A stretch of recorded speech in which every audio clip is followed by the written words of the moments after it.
आप देख रहे हैं तज्जियों, तबसरों और अहम तरीन खबरों पर मुश्तमिल पाकिस्तान का सबसे मुस्तनद और मोतबर न्यूज शो दुनिया मेहर बुखारी के साथ। अस्सलाम वालेकुम, मेरा नाम है आयशा यूसुफ। 2 दिन की मुसलसल कोशिशों, जोड़ तोड़ राब्तों, मुलाकातों और नंबर्स पूरे होने के दावों के बावजूद हुकूमत आईनी तरमीम लाने में नाकाम हो गई। मामला गैर मुअय्यना मुद्दत तक के लिए मुलतवी हो गया। गुज़श्ता 36 घंटों में हुकूमत की बार बार मौलाना फजलुर रहमान को मनाने की कोशिशें बेसूद। हुकूमती वफ्द की 2 मरतबा मौलाना से मुलाकात, फिर बिलावल भुट्टो जरदारी भी मौलाना से मुलाकात के लिए उनके घर गए। बाद नज़र तहरीक इंसाफ के वफ्द की भी मौलाना फजलुर रहमान से मुलाकात हुई। इस सियासी बहरान में मगर हुकूमत कल छुट्टी के रोज आईनी तरमीम लाने की कोशिश करती रही। नंबर्स पूरे होने के दावों के बावजूद मगर कौमी असम्बली और सेनेट के इजलास बार बार बुलाए जाते रहे, फिर मुलतवी किए जाते रहे। आईनी तरमीम पर हिमायत न मिलने पर कौमी असम्बली का कल होने वाला इजलास रात 11 बजे शुरू हुआ। तो कयास यही था कि हुकूमत रात के अंधेरे में आईनी तरमीम का बिल लाएगी, लेकिन रात गए ये इजलास आज दिन 12 बजे तक के लिए मुलतवी हो गया और आज के इजलास में भी कोई पेशरफ्त नहीं हो सकी, जिसके बाद कौमी असम्बली और सेनेट के इजलास गैर मुअय्यना मुद्दत तक के लिए मुलतवी कर दिए गए। आईनी तरमीम के लिए हुकूमत को 224 अरकान पार्लियामेंट की हिमायत दरकार थी, लेकिन तमाम तर दावों के बावजूद हुकूमत को यह हिमायत न मिल सकी। इससे पहले हुकूमत मुसलसल ये दावा करती रही कि उसके नंबर्स पूरे हैं और आज भी ये कहकर आईनी तरमीमी बिल मौखर कर दिया गया कि इस पर इत्तफाक राय होना जरूरी है। आज कौमी असम्बली के इजलास में वज़ीर दिफा ख्वाजा आसिफ ने यह दावा किया कि आईनी तरमीम के मुसव्वदे पर इत्तफाक राय हो जाने के बाद उसे पार्लियामेंट में दोबारा लाया जाएगा। इसमें कोई सियासत नहीं और एक कंसेंसस डॉक्यूमेंट, और जब ये डॉक्यूमेंट जो है इसमें कंप्लीट कंसेंसस आ जाएगा तो इंशाल्लाह ताला इस ऐवान में भी वो जरूर आएगा। 63A में ये एक नई तौजीह थी कि वोट डाला जाएगा लेकिन गिना नहीं जाएगा। ये डॉक्यूमेंट जो है उसको भी अनडू करें। अगर आईनी अदालत के मुतल्लक इसमें एक सजेशन है इस डॉक्यूमेंट में, अगर एक अटेम्प्ट किया जा रहा है जुडिशरी का बोझ कम करने के लिए, तो इसमें किसी का कोई पॉलिटिकल इंटरेस्ट नहीं है। इनमें कौन सी सजेशन है या कौन सा ऐसा प्रपोज्ड क्लॉज जो है वो इस वक्त हुकूमती कोलिशन जो है उसके मफादात की हिफाजत करता है या उसके इंटरेस्ट की जो है फर्दरेंस करता है। ये किसी एक शख्स को या किसी एक पार्टी को या किसी पार्टीज की कोलिशन को स्ट्रेंथन करने के लिए नहीं है, इस अदारे को स्ट्रेंथन करने के लिए। आईनी तरमीमी बिल किसी एक पार्टी के लिए नहीं, लेकिन इसके दावे के बावजूद ऑपोजिशन बार बार यह मुतालबा करती रही कि हमें मुसव्विदा दिखाया जाए। जब तक डॉक्यूमेंट पढ़ेंगे नहीं, वोट कैसे कर सकते हैं? हमें अब तक वो ड्राफ्ट नहीं मिला, तो जब हम बिल नहीं देखेंगे, जब उसको हम पढ़ेंगे नहीं, जब हमें शरह सदर नहीं होगा, तो हम कैसे वोट दे सकते हैं। इसलिए आप इसको डिले करें और अपोजिशन की जो दीगर जमात है वो भी इसको पढ़ लें। अगर आप जल्दी कर रहे हैं तो हम शायद इस पोजीशन में ना हो।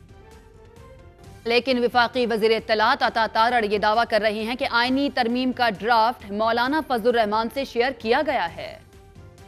मौलाना साहब से मुसव्विदा शेयर किया गया है और शेख बाय शेख इस पे बातचीत हो रही है, तो इसमें ताखीर जरूर हुई है। एक एक नुक्ते के ऊपर, एक एक शिक के ऊपर बहस मुबाहिसा किया गया ताकि इसका एक अच्छा नतीजा निकल सके। ज़राए का दावा है कि मौलाना फजलुर रहमान ने मुसव्वदे पर गौर के लिए हुकूमत से कुछ वक्त मांगा है और जब तक मौलाना फजलुर रहमान आमादगी जाहिर नहीं करेंगे उस वक्त तक आईनी तरमीम को रोक दिया गया है। पाकिस्तान पीपल्स पार्टी का भी यही मौक़िफ़ है कि जल्दबाजी की बजाय इस मामले पर इत्तफाक राय होना जरूरी है।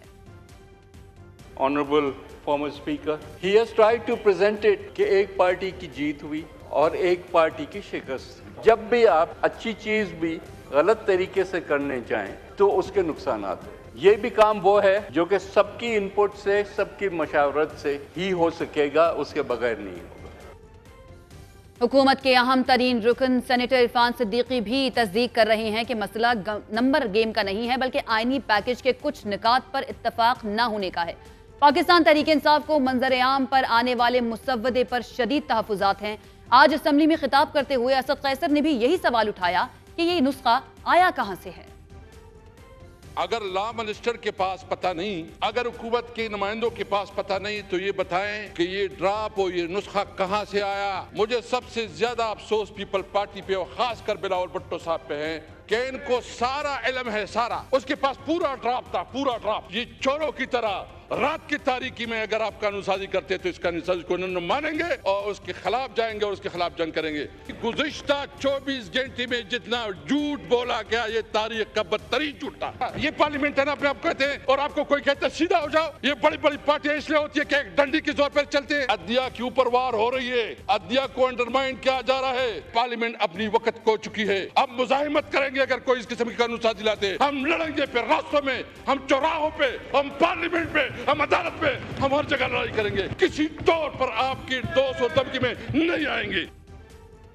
ऑपोजिशन के इन सवालात के जवाब में वजीर कानून आजम नजीर तारड़ ऐवान से ये इल्तिजा करते रहे कि कानून साजी पार्लियामान का इख्तियार है, पार्लियामान को मजबूत किया जाए। कानून साज पार्लियामान जो है ये उसका इख्तियार है कि वो आईनी ढांचे के अंदर रहते हुए जो मुनासिब कानून साजी करे, वो कानून साजी उसका इख्तियार है। हम अपनी मुखालफतों में और टाइमिंग्स की वजह से कि आज मुझे सूट करता है, आज इन्हें सूट करता है, हम अपनी दाढ़ियां खींचते रहते हैं और अपनी सारी ताकत जो है जाके झोली में डाल आते हैं। खुदारा मजबूत हो के अपने पाँव पे खड़ा हो। 25 करोड़ अवाम ने आपको ये इख्तियार दिया है कि आपने डायरेक्शन तय करनी है। चीफ जस्टिस ने चीनी का रेट नहीं मुकर्रर करना, चीफ जस्टिस ने बिजली के खंभे लगाने का हुक्म नहीं देना, चीफ जस्टिस ने नहीं कहना कि कौन सी सियासी जमात को किस तरह से चलना है। मंशूर मैंने देना है, मेरे कायदीन ने देना है, आपने देना है, इन्होंने देना है। ऑपोजिशन जमातों को आईनी अदालत के क़याम, चीफ जस्टिस की तकर्रुरी और पार्लिमानी पार्टी की हिदायत पर वोट शुमार करने की तरमीम पर भी संगीन तहफ़्फ़ुज़ात हैं। हुकूमत की आईनी पैकेज का मुसव्विदा अभी तक सामने नहीं आया, लेकिन ज़राए से जाहिर होने वाले मुसव्विदे में यह बताया जा रहा है कि हुकूमत इस आईनी पैकेज के जरिए 54 तजावीज़ ला रही है। मुजव्वज़ा आईनी तरमीमी बिल में आर्टिकल 63A में तरमीम पर भी बात की जाएगी, जिसके मुताबिक पार्लिमानी पार्टी की हिदायत के खिलाफ किसी भी कानून साजी या बिल पर वोट देने वाले रुकने पार्लिमान का वोट गिनती में शुमार किया जाएगा। इसी तरह मुजव्वज़ा आईनी तरमीमी बिल में आर्टिकल 17 में भी तरमीम की तजवीज़ है। इस तजवीज़ के मुताबिक एक आईनी अदालत का क़याम अमल में लाया जाएगा और इस अदालत में सिर्फ आईनी मामलात को ही भेजा जाएगा। इसी तरह सुप्रीम जुडिशल काउंसिल और जजेस की तैनाती से मुताल्लिक पार्लिमानी कमेटी की फॉर्मेशन तब्दील करने की तजवीज़ भी लाई जा रही है। आईनी बिल में यह भी तजवीज़ किया गया है कि आईनी अदालत के पहले चीफ जस्टिस की तकर्रुरी वज़ीर आज़म की सिफारिश पर सदर पाकिस्तान करेंगे और आईनी अदालत के चीफ जस्टिस की तकर्रुरी के लिए 3 जजेस के नाम कौमी असम्बली की कमेटी वज़ीर आज़म को देगी और ये कमेटी 8 अरकान पर मुश्तमिल होगी। कमेटी अरकान का इंतखाब स्पीकर कौमी असम्बली तमाम पार्लिमानी पार्टी के तनासुब से करेंगे। इसी तरह 3 सीनियर जजेस के नाम चीफ जस्टिस की रिटायरमेंट से 7 रोज पहले वज़ीर आज़म को भेजे जाएंगे। इसी तरह ये तजवीज़ भी दी गई है कि विफाकी आईनी अदालत के जज की रिटायरमेंट की उम्र 68 साल होगी और सुप्रीम कोर्ट का जज विफाकी आईनी अदालत में 3 साल के लिए तैनात होगा। मुजव्वज़ा आईनी बिल में हाई कोर्ट से सुमोटो लेने का इख्तियार वापस लेने और हाई कोर्ट जजेस की एक हाई कोर्ट से दूसरे हाई कोर्ट में तबादले की तजवीज़ भी शामिल है। इसी तरह बलोचिस्तान असम्बली की नुमाइंदगी में इजाफे की तरमीम भी शामिल की गई है। बलोचिस्तान असम्बली की नशिस्तें 65 से बढ़ाकर 81 की जाएंगी। इसी तरह आर्टिकल 184 अज़ख़ुद नोटिस से मुताल्लिक भी तरमीम तजवीज़ की गई है। आर्टिकल 185 अदालती फैसलों पर अपील से मुताल्लिक भी तरमीम तजवीज़ की गई है। ये पूरा आईनी पैकेज है और हुकूमत एक ही इजलास में इस आईनी पैकेज को मंजूर करने की कोशिश में है, लेकिन अहम नौयत की इस आईनी तरमीम पर ऑपोजिशन को शदीद तहफ़्फ़ुज़ात हैं। ऑपोजिशन हुकूमत के इस इक़दाम को अदलिया पर हमला करार दे रही है। सवाल ये पैदा होता है कि हुकूमत को एक आईनी अदालत की जरूरत क्यों कर महसूस हुई और इस अदालत के क़याम के बाद सुप्रीम कोर्ट के इख्तियारात पर क्या असर पड़ेगा। हुकूमत ये सब तरामीम उजलत में क्यों कराना चाहती है, जबकि ऑपोजिशन के साथ साथ हुकूमत के अपने ही अरकान भी इन तरामीम पर शदीद तहफ़्फ़ुज़ात का इजहार कर रहे हैं। इसी मामले पर बात कर लेते हैं। हमारे साथ मौजूद हैं ब्यूरो चीफ इस्लामाबाद दुनिया न्यूज़ अदील वड़ाइद साहब, इस वक्त स्टूडियो में मौजूद हैं। अदील, आज और कल का हंगामा खेज दिन आईनी तरमीम के लिए हुकूमत की आनिया जानिया फुर्तियां हमें नजर आती रही। अब आकर कौमी असम्बली का इजलास जो है वो गैर मुअय्यना मुद्दत तक के लिए मुलतवी हो गया है और हुकूमत ये कह रही है कि चले सबको टाइम दे देना चाहिए, थोड़ी सी मुशावरत हो जानी चाहिए। तो फिर कल का दिन इतनी फुर्तियां हमें क्यों नजर आ रही थी, इतनी जल्दी क्यों थी हुकूमत को कि छुट्टी वाले रोज ही ये आईनी तरमीम हो जाए? देखिए, हुकूमत की टीम की मिसकैलकुलेशन थी और ये दिन में ही हमें मालूम हो गया था कि ये तरमीम होती दिखाई नहीं दे रही।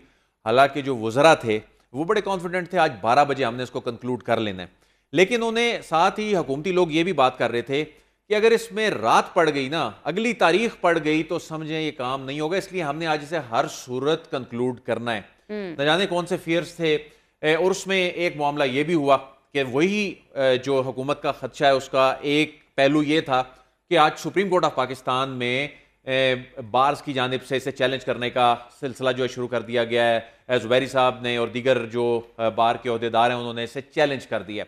अब ये मामला यानी जो तरमीम का मामला ये तो अक्टूबर में चला गया, प्राइम मिनिस्टर यूएनजीए सेशन में चूंकि जा रहे हैं 5-6 दिन बाद, तो उस वक्त तक तो ये मामला आगे चल नहीं सकेगा।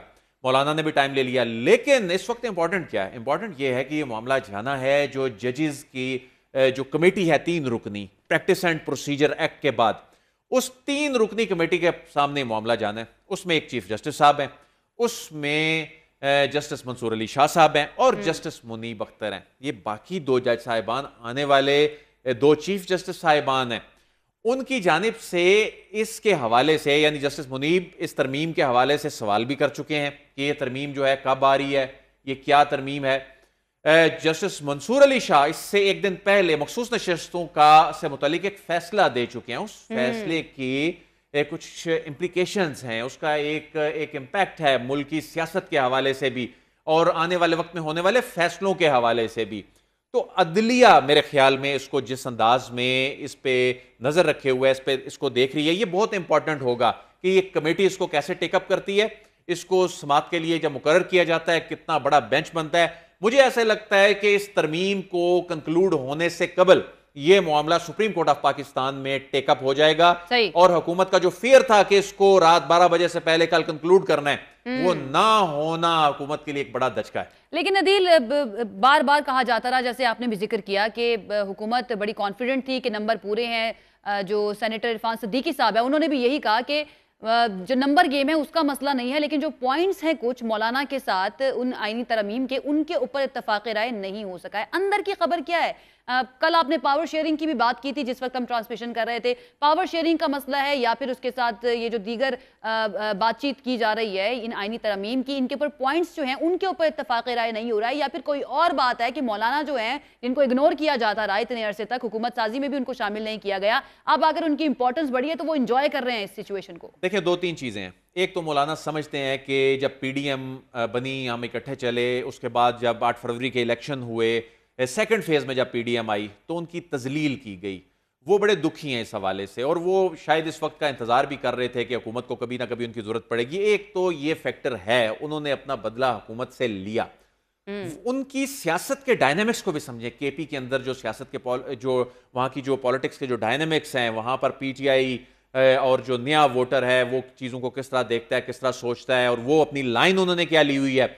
इस वक्त हुकूमत के साथ बैठना उनकी पॉलिटिक्स के लिए बहुत बड़ा धचका भी है। अच्छा, वो ये चाहते हैं कि अगर हुकूमत को सपोर्ट करना है, अगर ये सियासी बदनामी लेनी भी है तो मुझे इसमें मिल क्या रहा है। तो वो जो कहा जा रहा था ना गवर्नरशिप और 2 वजारतों वाला मामला, वो उससे कुछ ज्यादा मांग रहे हैं। एक तो ये मसला है, उसमें पावर शेयरिंग का जो मामला है उसमें कुछ मसाइल हैं, कुछ रुकावटें हैं, लेकिन एक और बात भी है, ये तो सरासर हुकूमत की गलती है। वो ये है कि कल रात 12 बजे तक तो आपने वो शेयर ही नहीं किया ड्राफ्ट उनके साथ और सोशल मीडिया पे वो चंद घंटों बाद वो सर्कुलेट कर रहा था। तो हुकूमत इसको लेके कैसे चल रही थी, ये बड़ा हैरान कौन था। इतना आपने सीक्रेट रखा हुआ है, हालांकि चीजें मीडिया पे आ चुकी थी, वुज़रा को नहीं मालूम था, चीजें टेलीविजन स्क्रीन्स और अखबारों में ब्रेक हो चुकी थी, लेकिन वुज़रा उनके अपने इत्तेहादी, उनके अपने अरकान इससे लाइल्म थे। यही तो सवाल, जो बदएतमादी फैली, उस बदएतमादी ने बड़ा काम खराब किया। यही सवाल तो आज असद कैसर साहब, उनकी घनगरश थी आज कौमी असम्बली के इजलास में, बड़ी उन्होंने बातें किया। उन्होंने कहा कि भाई ये नुस्खा आया कहां से है, अगर वजीर कानून को नहीं पता है। बिलावल साहब के बारे में भी ये कहा गया कि उनके पास नहीं था, फिर बाद में पीटीआई के लोगों ने कहा कि उनके पास मौजूद था, उन्होंने देखा था। फिर मौलाना JUIFA के रहनुमा कह चुके हैं कि भाई हमें मुसव्विदा दें, हम पढ़ेंगे तो बात आगे बढ़ेगी ना। तो ये नुस्खा आया कहां से, ये मुसव्विदा आया कहां से, ये सवाल भी आज कौमी असम्बली में उठाया गया है। बिल्कुल आपकी बात दुरुस्त है। और ये जो इन्होंने पत्ते सीने से लगा रखे थे उसकी बड़ी रीजन क्या थी? उसकी बड़ी रीजन हुकूमत खौफ का शिकार थी कि सुप्रीम कोर्ट इस मामले में कहीं इंटरवीन ना कर दे, पहले कोई दरख्वास्त ना आ जाए।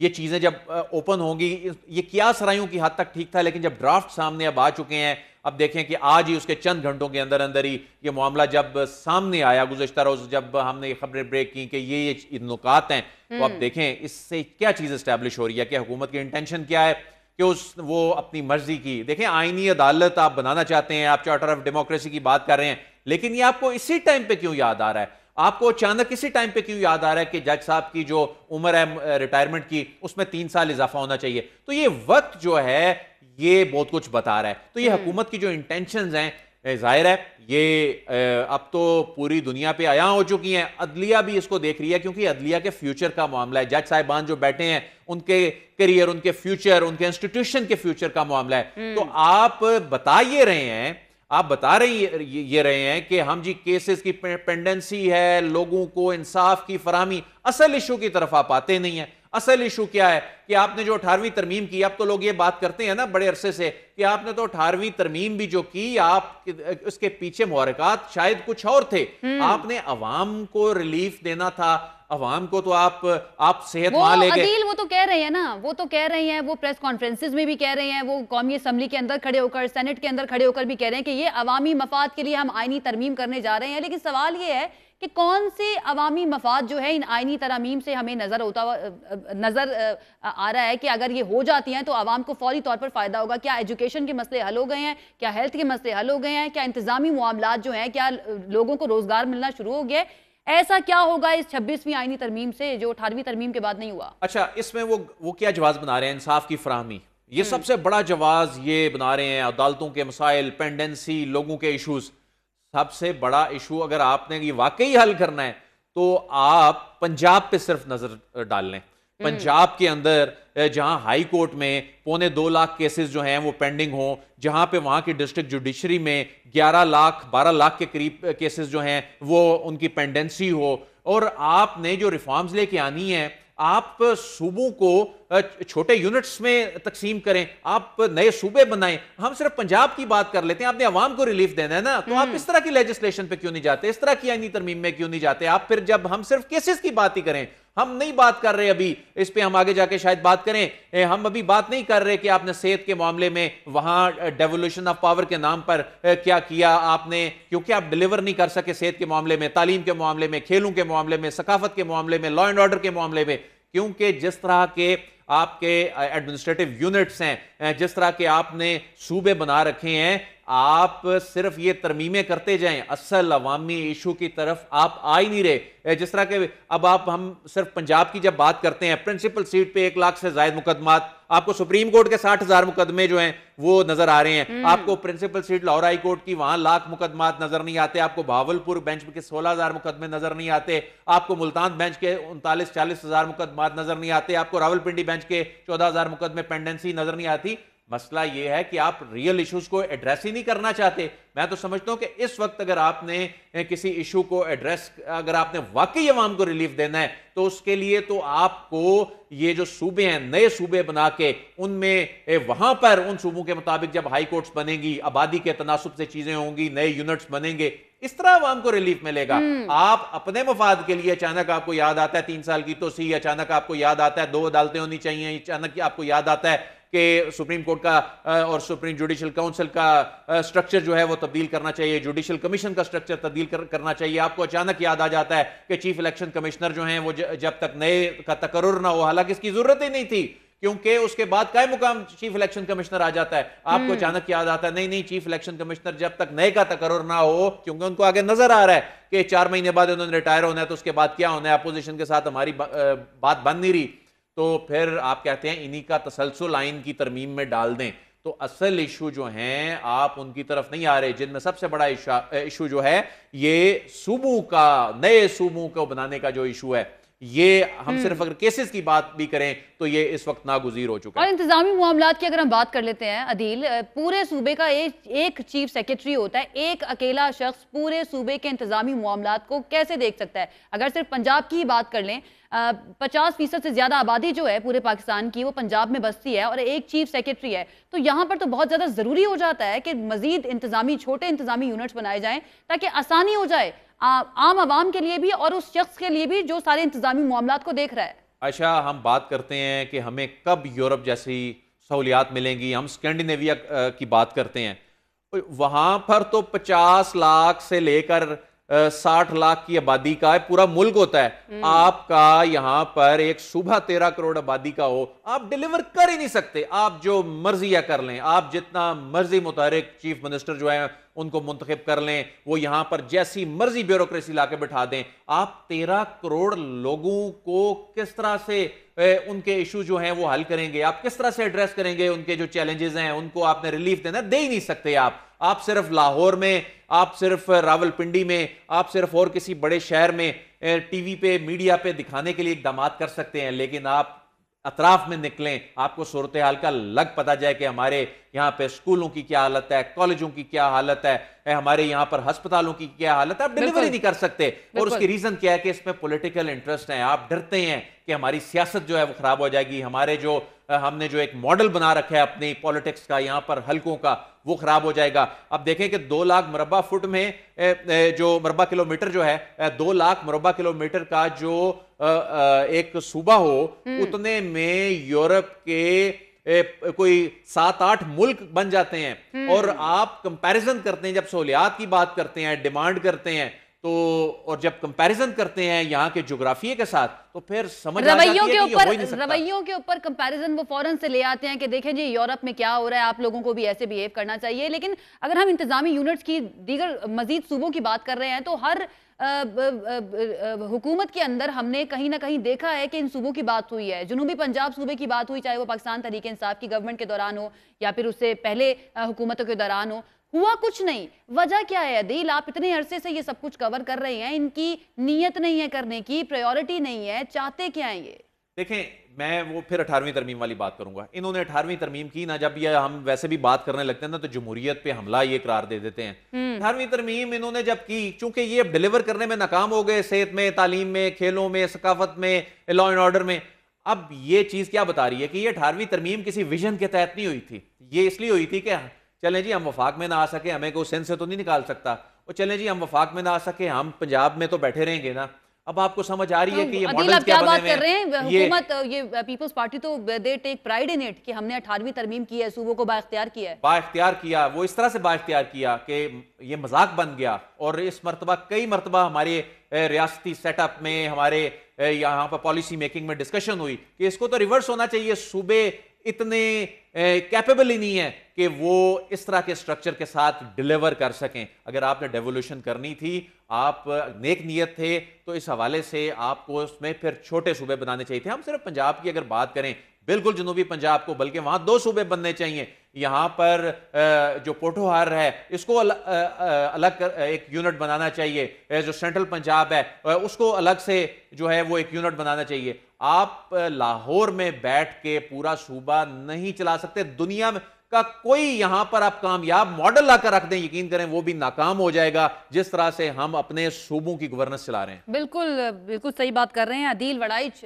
हमारे साथ मौजूद थे। सूबों और जो छोटे इंतजामी यूनिट्स हैं उनकी अहमियत कितनी ज़्यादा बढ़ जाती है, और हमारी हुकूमत या जितने भी हमारे इंतजामी इदारे हैं वो इसकी इम्पोर्टेंस को क्यों नहीं समझ पाते हैं, ये हमें जानना जो है वो बहुत ज़्यादा ज़रूरी है, और सोचना जो है वो भी बहुत ज़्यादा ज़रूरी है, क्योंकि ज़्यादा देर तक इस तरह से मामलात पाकिस्तान के इंतजामी तौर पर नहीं चलाए जा सकते हैं। एक ब्रेक लेते हैं, स्टे विद अस।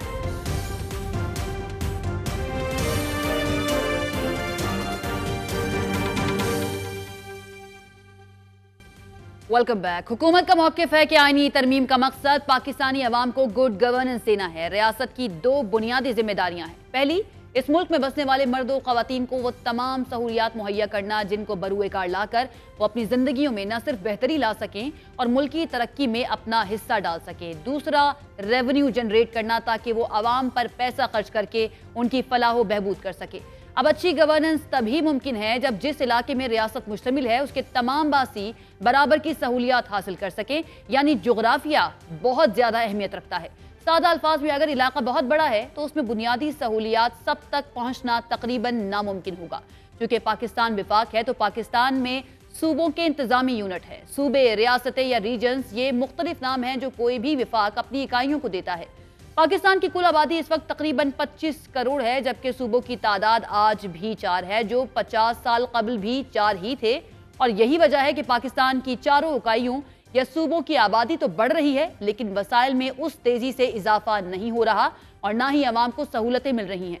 1951 में मौजूदा पाकिस्तान की कुल आबादी 3 करोड़ 37 लाख के करीब थी, जो 2017 में 20 करोड़, 2021 में 22 करोड़ 92 लाख और 2023 में 24 करोड़ 15 लाख तक पहुंच चुकी थी। यानी 73 सालों में कुल आबादी तकरीबन 8 गुना बढ़ गई।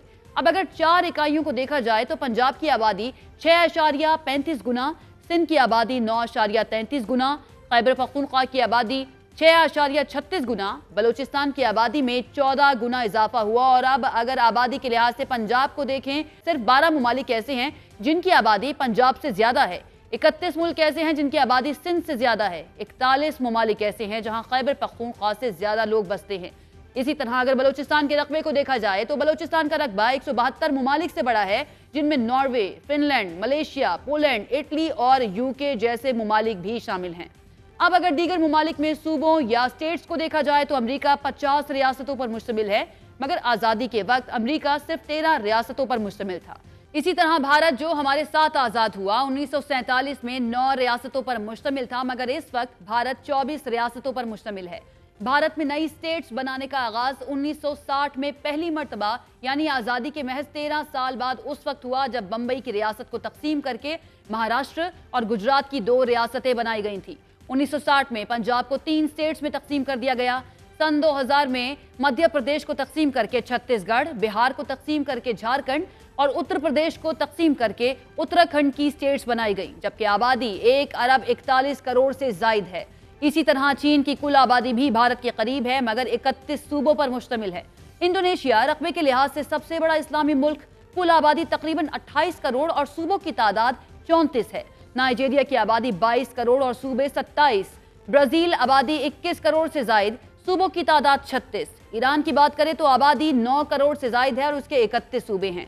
इसके अलावा तुर्किया की आबादी 8.5 करोड़ लेकिन 81 सूबों पर मुश्तमिल है। अब पाकिस्तान को देखें तो पाकिस्तान की कुल आबादी का 53% पंजाब में बसते हैं, मतलब एक सूबा दीगर 3 सूबों पर भारी है। अब इतने बड़े सूबे के लिए सिर्फ एक हाई कोर्ट, लाहौर की प्रिंसिपल सीट और बहावलपुर, मुल्तान, रावलपिंडी में 3 बेंचेस है।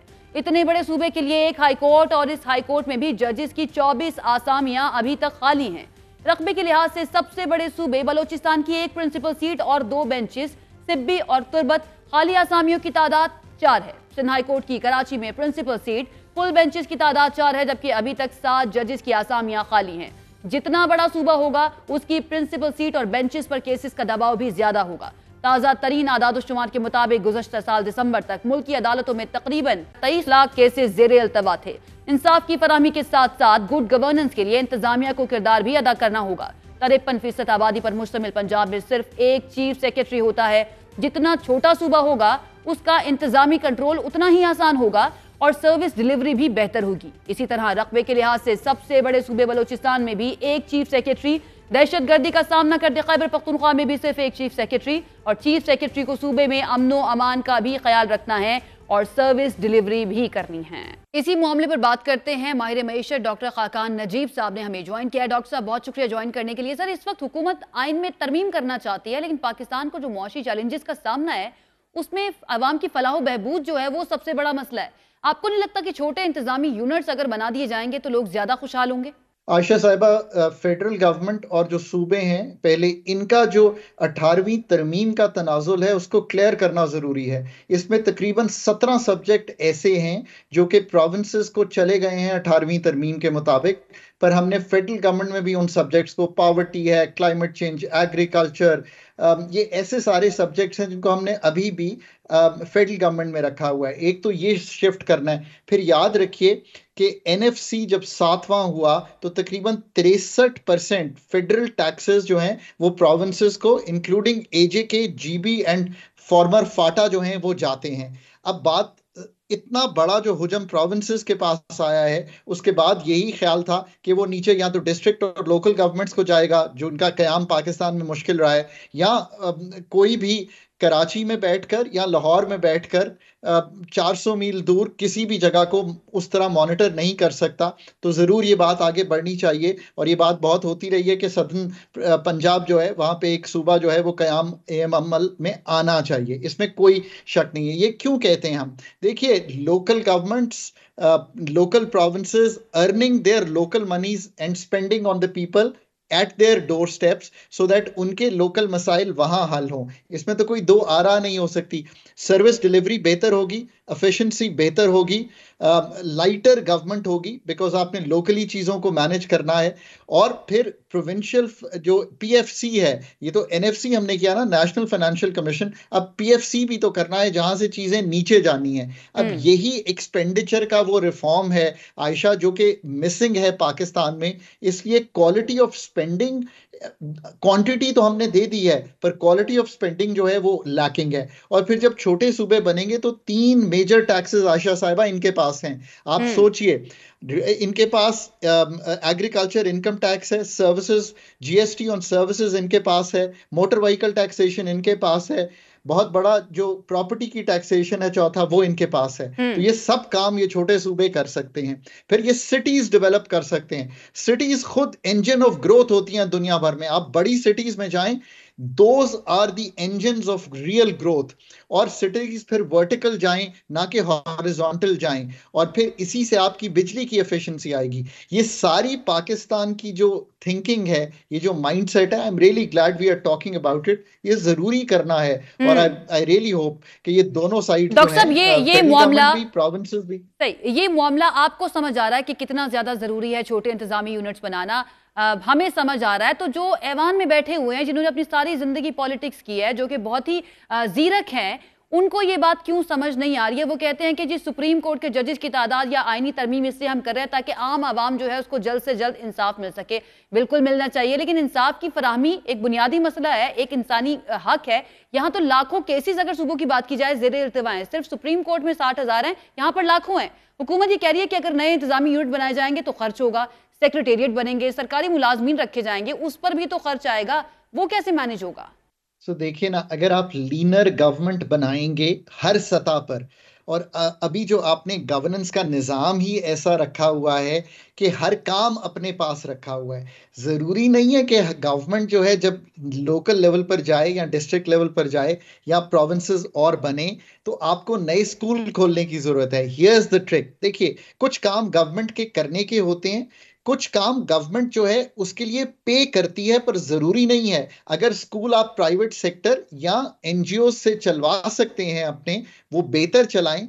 पर एक बच्चा, और वो गरीब का बच्चा हो या उसके ऐसे पेरेंट्स की पोजीशन हो कि आप मींस टेस्ट करें उसकी इनकम, आप उसकी मैट्रिक तक या एफएसए तक की तालीम के पैसे दें, पर जरूरी नहीं है कि आप वो स्कूल भी चलाएं। Now this is a different mindset. अगर मैं उसके हाथ में वो वाउचर रखूंगा जो किसी भी प्राइवेट स्कूल की फीस दे सकता होगा, तो फिर प्राइवेट स्कूल वाला भी उसको बहुत बेहतर ट्रीट करेगा। और तीसरी चीज ये है कि जो काम आपके करने के नहीं है, पानी की फराहमी, ये सफाई का काम, ये गवर्नमेंट के काम शायद नहीं है, उनमें से गवर्नमेंट को निकल जाना चाहिए। ट्रेनें चलाना, लोकल लेवल पर ये काम करना, बस सिस्टम्स, ये सब चीजें जो हैं, पब्लिक ट्रांसपोर्ट जरूर होनी चाहिए, पर उसका क्या पूरा निज़ाम नए सेटअप से आना चाहिए। ये एक माइंडसेट है जो हमें सोचना है कि क्या हम ये रियल तब्दीली ला सकते हैं। आई थिंक कि इस पे आपकी बात दुरुस्त है। देखें, ये बहुत प्रोफेशनल स्टडीज मांगती हैं कि how should all this be structured, cities का निज़ाम कैसा होगा। ये हमारे यहाँ चूंकि थिंक टैंक्स है नहीं और सोच जो है वो आउटसोर्स्ड है, हम तो हर वक्त इसी में रहते हैं। डॉक्टर साहब ये भी मामला नहीं है ना कि दुनिया में पहले ऐसा कभी हुआ नहीं है। हमारे पास तो मिसालें मौजूद हैं। अगर हम अपने नेबरिंग कंट्रीज को ही देख ले, वहां पर उन्होंने किया, छोटे इंतजामी यूनिट्स बनाए, हम उनकी स्टडीज को भी तो उठा के देख सकते हैं। इतना कोई मुश्किल काम तो नहीं होगा। हम चाइना की तरफ जाते हैं, बात करते हैं कि जी उनकी मईशत बड़ी अच्छी चल रही है, वहां से पॉलिसी मॉडल जो है वो उठाने की बात करते हैं। इस मामले के ऊपर हम क्यों नहीं देखते हैं दूसरे मुल्कों की तरफ? तो चाइना की जो डिवॉल्व्ड गवर्नमेंट है वो बहुत लोअर लेवल तक डिवॉल्व्ड है और उसने बहुत ऐसा किया। इंडिया में भी बहुत और सूबे बने, ये बात आपकी बिल्कुल दुरुस्त है। बात यह कि शायद ऐसा है कि अभी तक लोग सब इस पे बिलीव करते हैं कि political will is the problem.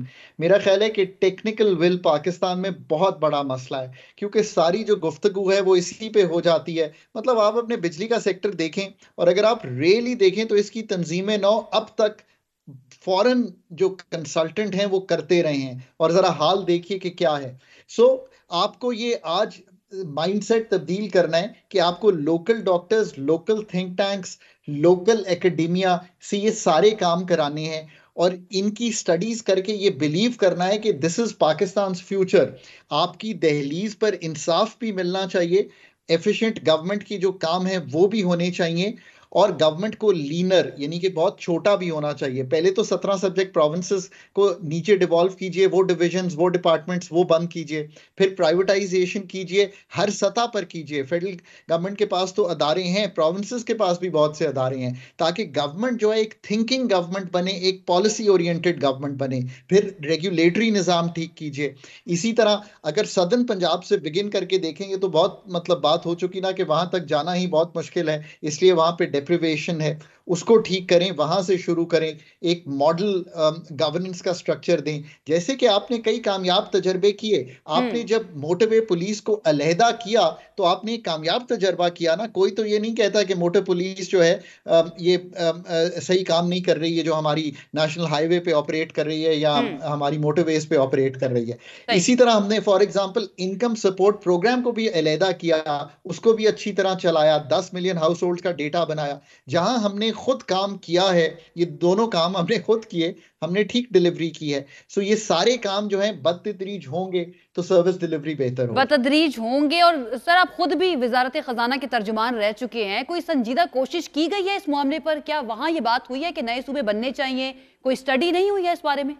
देखिए, चूंकि ये तो प्रोविंशियल सब्जेक्ट है और प्रोविंसेस ने इसको आगे लेकर चलना है। जहां तक बहुत काम हुआ है वो ये हुआ है कि हमने एक्सपेंडिचर रिफॉर्म्स पे काम किया कि फेडरल गवर्नमेंट को कौन से काम नहीं करने चाहिए, और जो 7th NFC के थ्रू पैसे लोकल हमने ट्रांसफर कर दिए हैं टैक्सेस में, तो अब जो जिम्मेदारी है वो भी नीचे ट्रांसफर होनी चाहिए। I think that is the beginning. और फिर छोटे सूबे, डिस्ट्रिक्ट गवर्नमेंट्स, लोकल गवर्नमेंट्स, ये सारा निज़ाम अगर बनेगा, इससे पॉलिटिकल प्रोसेस को भी बड़ी तकवीत मिलेगी, क्योंकि फिर आपके जो लोकल पॉलिटिशियंस हैं वो पनपना शुरू होंगे और फिर वो राइज करेंगे to the eventually to the national assembly. अब प्रॉब्लम ये है कि चूंकि वो उस तरह से हम तसलसल से अपनी डेमोक्रेसी को नहीं चला पाए, तो शायद ये सारा काम जो है वो नहीं हो पाया। और एग्जीक्यूटिव को भी आपको बहुत तब्दील करना पड़ेगा। ये जो बात है कि आज जनरलिस्ट की जो एग्जीक्यूटिव है उसका दौर भी खत्म हो गया है। जो इदारे आपने बनाने हैं उनमें आपको एनर्जी प्रोफेशनल्स का काम है, पाकिस्तान की फाइनेंस प्रोफेशनल्स का काम है, प्राइवेटाइजेशन प्रोफेशनल्स का काम है, एग्रीकल्चर अगर प्रोविंशियल सब्जेक्ट है, आप वहां पे फूड सिक्योरिटी अगर लाना चाहते हैं तो ये एग्रीकल्चर को रिवैम्प करना प्रोफेशनल्स का काम है। बहुत से सब्जेक्ट्स ऐसे प्रोविंसेस में भी हैं जहां पे आपको प्रोफेशनल इनपुट लानी पड़ेगी। We really want delivery here. ठीक है। अच्छा सर, यही चीज को सोचते हुए तो 18वीं तरमीम की गई थी कि सूबों को खुद मुख्तार बनाया जाएगा, ताकि जो विफाक है वहां से इख्तियारात लेकर सूबों को तफवीज किए जाएं ताकि सूबे बेहतर तरीके से चल सके। 18वीं तरमीम का कुछ असर आपको नजर आया मामलात और इंतजामी जो सिचुएशन है उसके अंदर बेहतरी में, या उसके अंदर मजीद काम करने की जरूरत है? देखिए, 18वीं तरमीम को और 7th NFC अवार्ड को इकट्ठे पढ़ने की जरूरत है। ये बहुत ही जैसे कहेंगे लाजिम व मलजूम हो गया है। और जब आप ये पढ़ेंगे तो आपको पता चलेगा कि आपने 60% रकम तो नीचे दे दी, 63% अगर आप GB और फाटा को भी मिला लें, पर आपने उस तरह सब्जेक्ट्स को डिवॉल्व नहीं किया। यानी कि ऐसे काम जो वफाक को नहीं करने चाहिए। मैं एक मिसाल देता हूँ, पावर्टी पे हम इस साल शायद 650 अरब खर्च करने जा रहे हैं। पावर्टी सब्जेक्ट ही नहीं है फेडरल गवर्नमेंट का। इसकी जो स्पेंडिंग है उसको शेयर करना चाहिए सूबों से, और अगर आप शेयर नहीं करेंगे तो जो फेडरल फिस्कल फ्रेमवर्क है, यानी कि मालियाती फ्रेमवर्क, वो इतना ज़्यादा डिस्टर्ब है फेडरल गवर्नमेंट का कि जब हम सूबों को पैसे दे देते हैं तो हमारे पास इतने पैसे भी नहीं बचते कि हम डेट और मार्कअप की रीपेमेंट कर सकें। All the other federal government pensions, income support, हर चीज PSDP is run on borrowed money. So अगर यहाँ पे आ खड़ा हुआ है मुल्क, तो आपको सर्टेनली सोचना पड़ेगा कि इस मसले से कैसे निकलेंगे। 17 सब्जेक्ट जो डिवॉल्व होने हैं प्रोविंसेस को, उसका जो PSDP का खर्चा है वो एक 300 अरब के करीब एस्टिमेटेड। आप स्टडी का पूछ रही थी, मैं स्टडी कोट करता हूँ।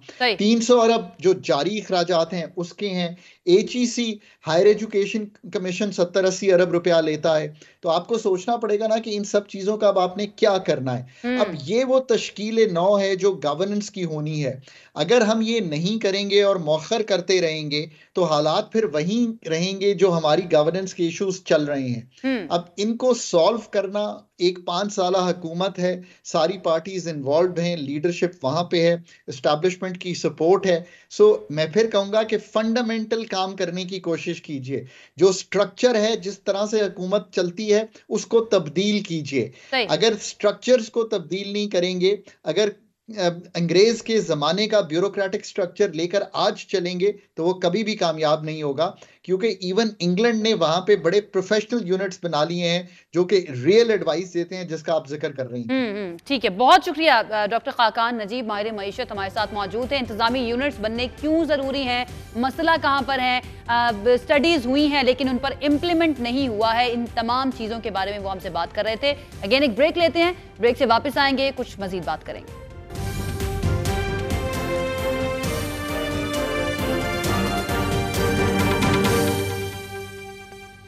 इसी मामले पर बात कर लेते हैं। हमारे साथ मौजूद हैं साबिक चेयरमैन FBR शबर जैदी साहब। शबर जैदी साहब, आजकल हम जो देख रहे हैं, आईनी तरमीम की बात की जा रही है, बहुत आनियां जानियां लगी हुई हैं हुकूमत की, और ये कहा जा रहा है हुकूमत की जानिब से कि ये अवामी मफाद के लिए किया जा रहा है। दूसरी तरफ जो सूबे, जो असल मामला है, उसके ऊपर कोई बातचीत नहीं की जा रही। आज भी 4 ही सूबे हैं जो कि 77 साल पहले पाकिस्तान के थे। 25 करोड़ आबादी हो चुकी है। आपको नहीं लगता कि इंतजामी यूनिट्स अगर मजीद बढ़ा दिए जाएंगे पाकिस्तान के, तो मैनेज करना आसान हो जाएगा?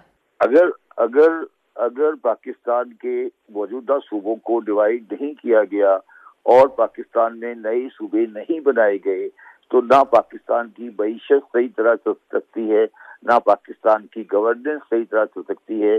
जिन परेशानियों से हम आज गुजर रहे हैं माशी तौर पर, उनकी एक बुनियादी वजह यह है कि पाकिस्तान के जो चारों एडमिनिस्ट्रेटिव यूनिट हैं वो वर्केबल नहीं हैं।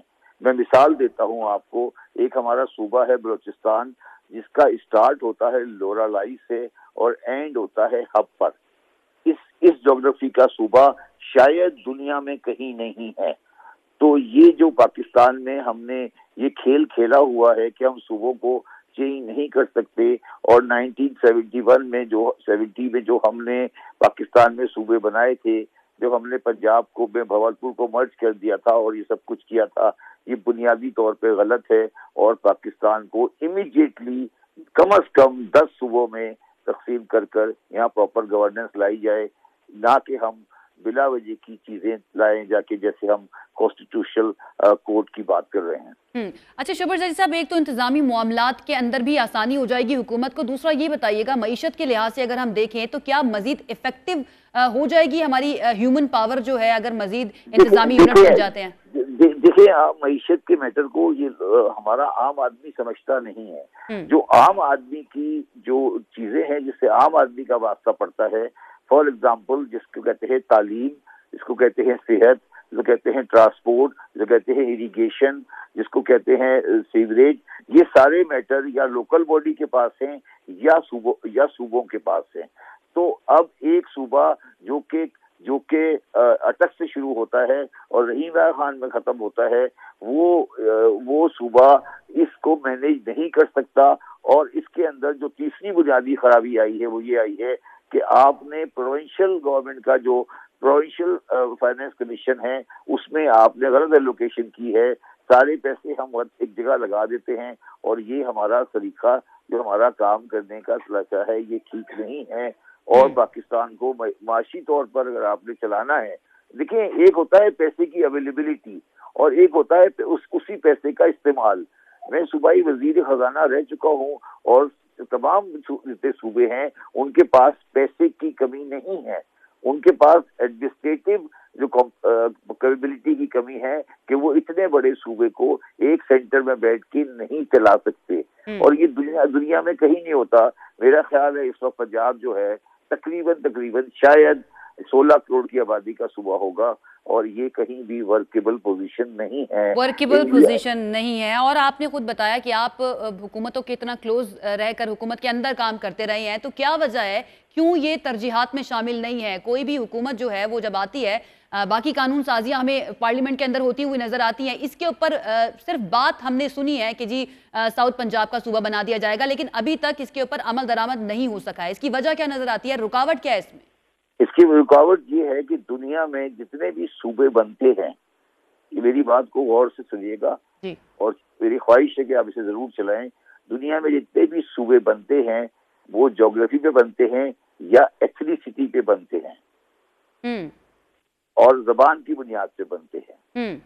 हम खेल खेल रहे हैं मजहब का और आइडियोलॉजी का, और तो हम ये चाहते हैं कि हम उस खेल को खेलते रहें और एडमिनिस्ट्रेटिव यूनिट्स को वर्केबल यूनिट नहीं बनाएं।